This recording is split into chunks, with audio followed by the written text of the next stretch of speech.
Donc, à la suite d'une subvention qui a été octroyée par le gouvernement en avril 2022, le service de police de Châteauguay a une nouvelle ressource qui est moi-même, qui est dans le fond sur les effectifs réguliers, qui permet dans le fond d'améliorer les services qui sont donnés aux victimes de violences conjugales.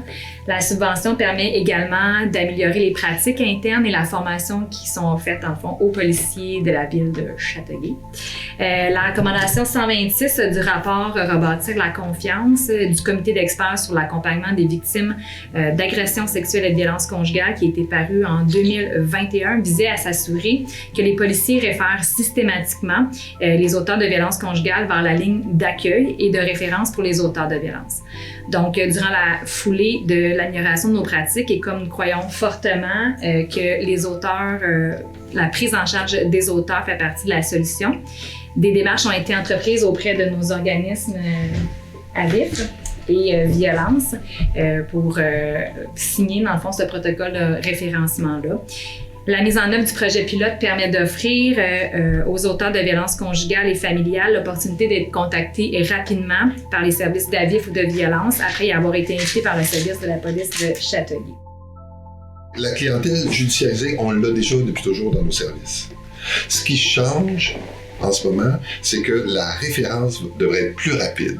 Et nous, on aime ça que la référence soit plus rapide parce que plus l'arrestation a eu lieu récemment, plus la détresse est élevée, on souhaite, c'est bizarrement dit, là, mais oui, moi je peux assumer ça, on souhaite que la détresse soit élevée en lien avec la violence de la personne et que là, plus la détresse est élevée, bien, plus il y a une motivation possible au changement.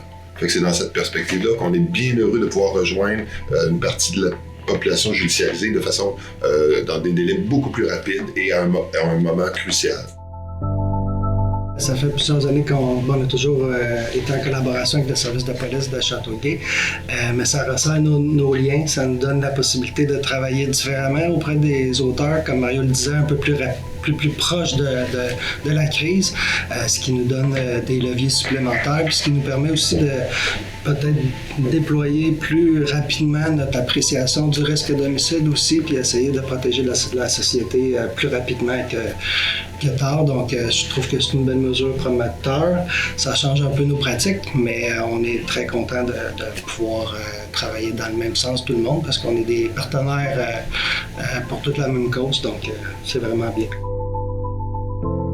Comment le formulaire va être utilisé ou comment l'entente de référencement va se faire au niveau du service de police. Les patrouilleurs qui vont offrir, dans le fond, de signer le formulaire d'autorisation à divulguer des renseignements personnels à un organisme, qui sont les deux organismes qui sont nommés, donc AVIF et Violence. Et en nous donnant cette autorisation-là, nous, on va pouvoir leur divulguer, dans le fond, leur information personnelle à l'organisme pour lequel ils ont accepté qu'on fasse la divulgation. Et suite à ça, il y a la prise en charge qui va se faire, le retour d'appel qui va se faire par l'organisme qui va avoir été désigné pour faire un suivi.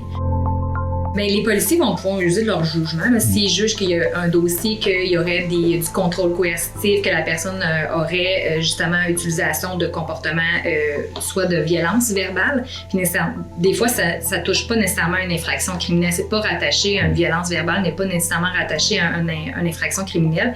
Il pourra avoir la proposition, dans le fond, de référencement.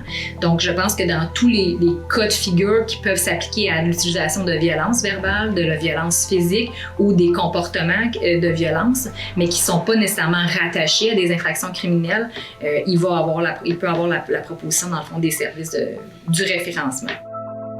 Pour le service de police de Châteauguay, ça a été un enjeu de travailler. On avait le rapport de Rebâtir qui est arrivé. On a eu en 2021 une victime juste à côté de la ville de Châteauguay. Ça s'est passé à Ville-Mercier. Bien, ça a un impact, puis on a tous une capacité de faire une différence. Si tout le monde, on ne travaille pas en silo, mais on travaille ensemble, on peut tout faire la différence, autant la femme, les jeunes enfants, les hommes, les auteurs, tout le monde. Donc, si on collabore, plus on collabore ensemble, plus on avance le dossier. Parce qu'on a souvent mis des enfants beaucoup sur des ressources pour aider les victimes, mais c'est pas juste ça. Il faut continuer à travailler, tout le monde. Ça touche pas que les femmes, ça touche pas que les suspects hommes, ça peut être de tous les côtés. Il faut être ouvert d'esprit, puis il faut travailler en collaboration, puisque vous nous apportez, aussi, c'est ce qui se passe terrain. Des fois, on a une vision oblique parce qu'on voit les choses de notre travail, de nos interventions, mais vous voyez aussi l'endo, l'arrière aussi. Ça nous permet de grandir. Et c'est ça la force de travailler en collaboration, c'est de nous faire grandir tous et chacun.